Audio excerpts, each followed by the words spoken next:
Scotland is now a different nation from England. If the EU were seen to directly intervene, that would be further damaging for the UK-EU relationship. We probably won't have an independence within the next 5 years.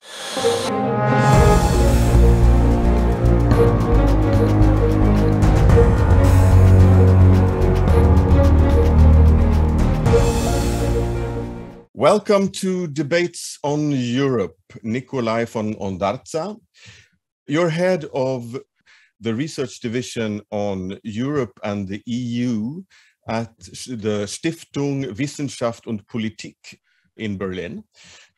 You're, among other things, many other things, an expert on dealing a lot with Scotland and with Scotland's place in the United Kingdom and in the European Union, in relation to the European Union.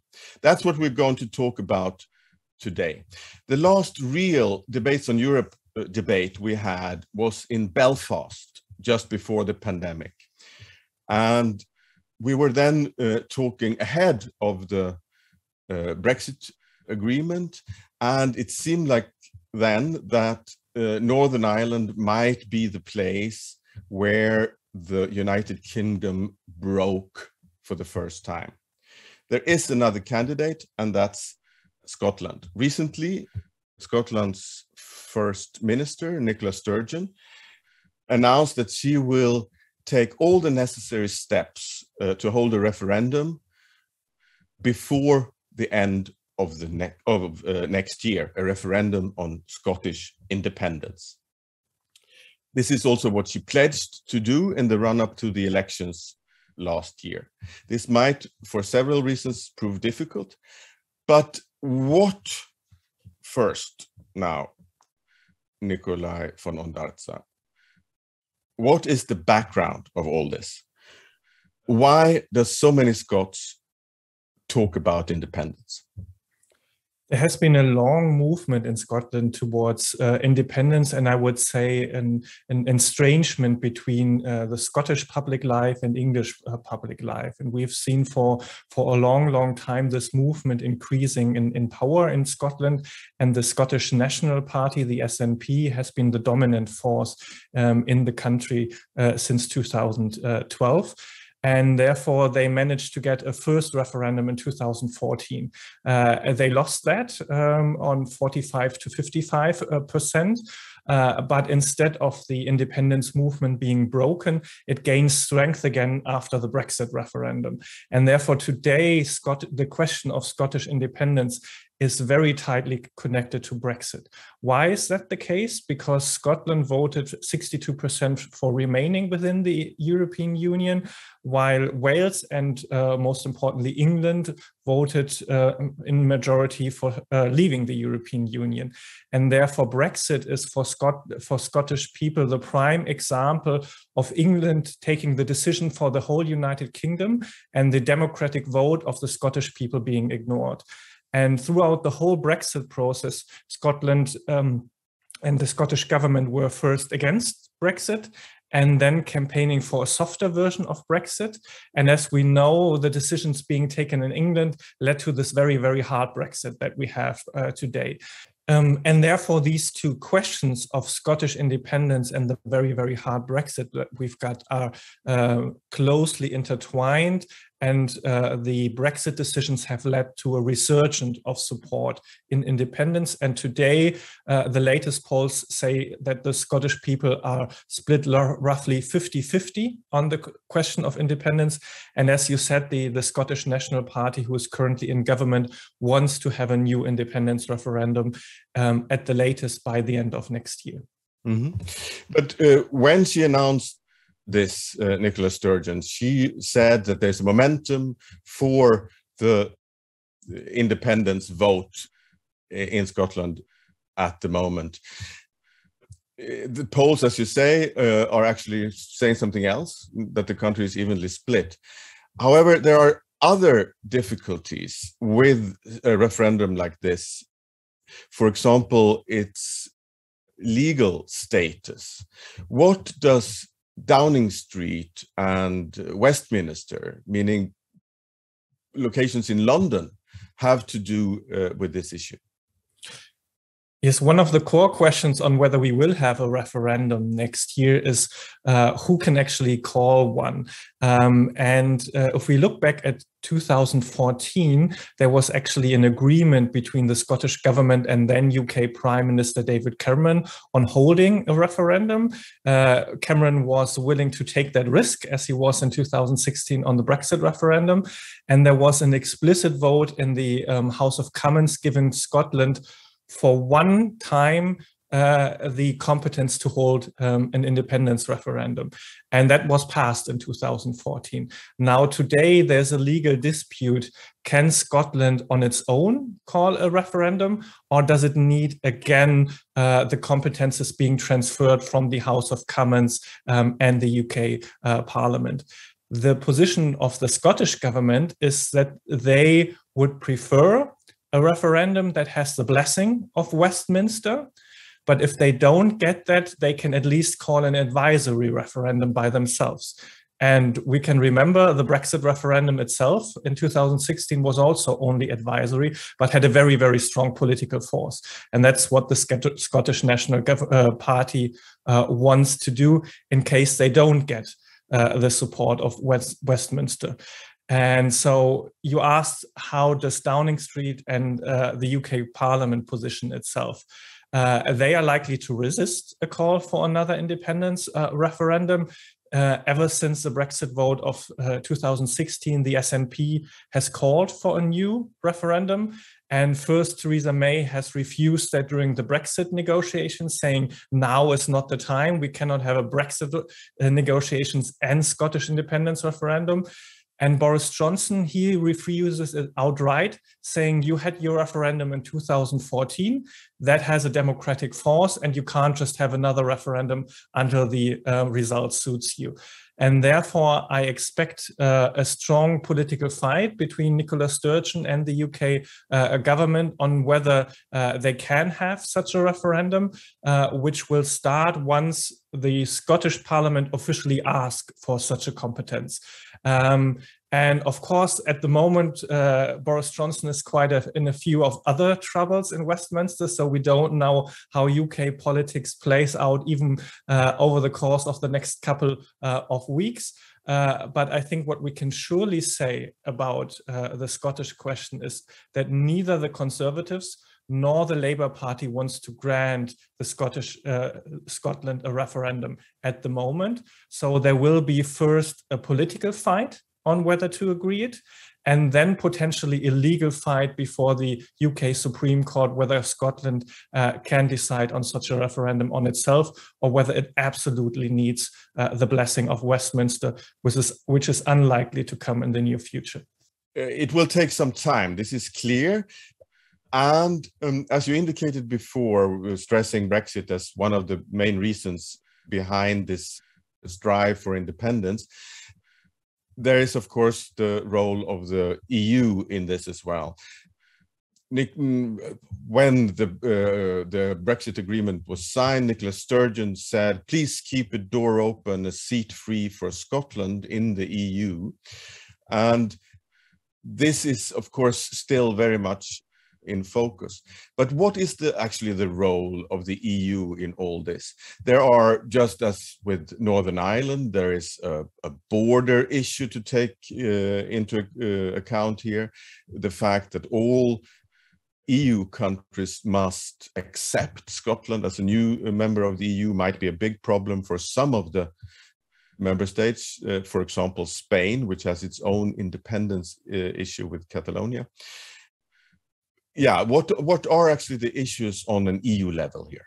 So for the EU, as you said, it's a quite sensitive theme to deal with. On the one hand, there are certainly pro-Europeans which wouldn't have, which would need to really shield their Schadenfreude if the United Kingdom were to break up as a result of Brexit, and would happily take on Scotland as a member of the European Union to show that the EU is still very attractive and that Brexit overall was a mistake. But I think the EU leadership knows that it has to treat this issue quite carefully, because any direct intervention into what is for now an internal matter of the United Kingdom would certainly be seen in London, probably rightfully, as an attempt to break apart the territorial integrity of the United Kingdom, and therefore a very, very strong attack. And we've already seen this attack line on Northern Ireland. And if the EU were seen to directly intervene into the Scottish question, I think that would be further damaging for the UK-EU relationship. And therefore, I think for the time being, before a referendum is called, the EU will be very cautious not to directly make a statement on Scotland or give the impression that it will be very, very easy for Scotland to become a member of the EU. If, and I think this is still an if, we get to an independence referendum and Scotland actually votes for leaving the EU, for leaving the United Kingdom, then I think the EU question will take center stage, because then suddenly independence will be very intertwined with the question of whether Scotland can directly or in the near future become an EU member, and therefore raise several questions, some of that you already touched yourself. The first one is whether Scotland can become an EU member. And I think for this will be critical whether it was a legitimate referendum that was accepted by the central government in London. If that is the case, I think even countries like Spain would accept it. If it's not the case and it's a contested independence, then I don't think there is a near future for Scotland in the EU. And then there are the attached questions primarily connected to Brexit. The question of the border, which will be even more critical than in Northern Ireland because it's a big land border. It's a question of currency. That was a big theme in 2014 in the referendum. Will Scotland keep the British pound? Will they get their own currency? Will they immediately or in some sort of transition period move towards the euro?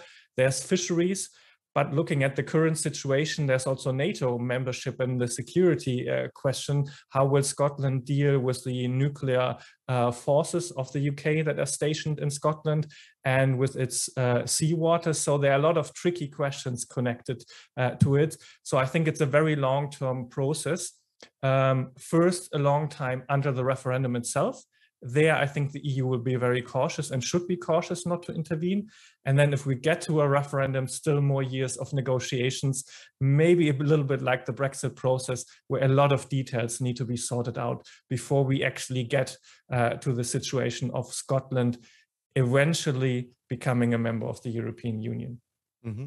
Just taking one of those issues that you now mentioned, the border issue, which is of course a less charged issue than the one in Northern Ireland, on the island of Ireland, but it's still a big issue because trade between Scotland and the rest of the UK is much larger than trade with the EU, for example. Exactly. So the border issue would be contentious. But as you said, maybe a little bit in a different way. It's not as connected to a peace process as in Northern Ireland. So there is not this emotional charge around the border question and the question whether there have to be some sort of border controls. But it would need to be carefully handled because it would be an external border of the single market. So we might have the same sort of long queues that we now have in Dover between England and Scotland. As you said, there's more trade between Scotland and the rest of the United Kingdom than with the EU. So there would need to be some sort of agreement how to handle the border. And it's also the question of free movement of people. New EU member states are normally obliged to join the Schengen area. But as some may remember, Ireland itself, even within the EU, decided to opt out of Schengen together with the United Kingdom to keep the border open. So the EU and Scotland would need to decide, does Scotland also remain outside of Schengen, or how do we deal with the freedom of movement of persons? And so a lot of tricky questions also surround surrounding this border and the question of how people move between then an independent Scotland and the rest of the United Kingdom.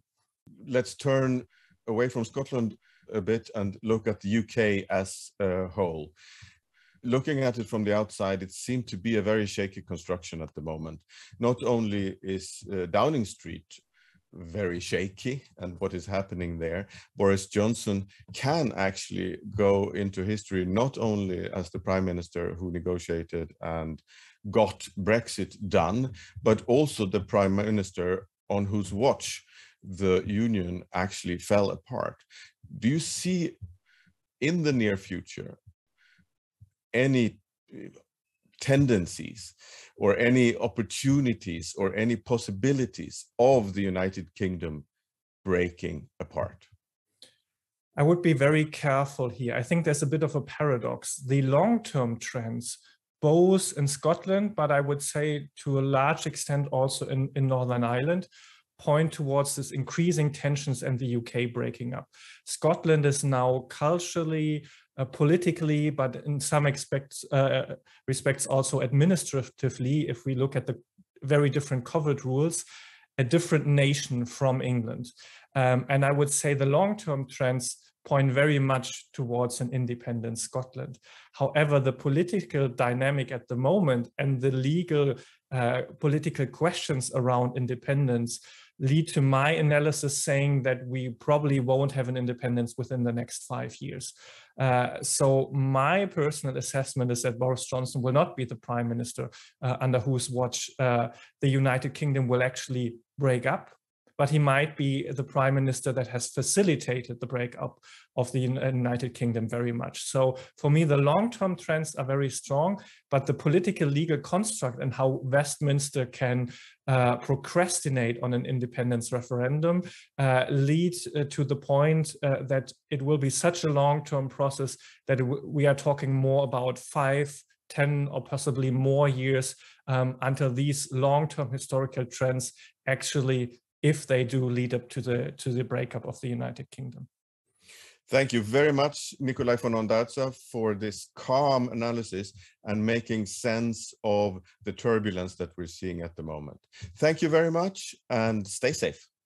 It was a pleasure.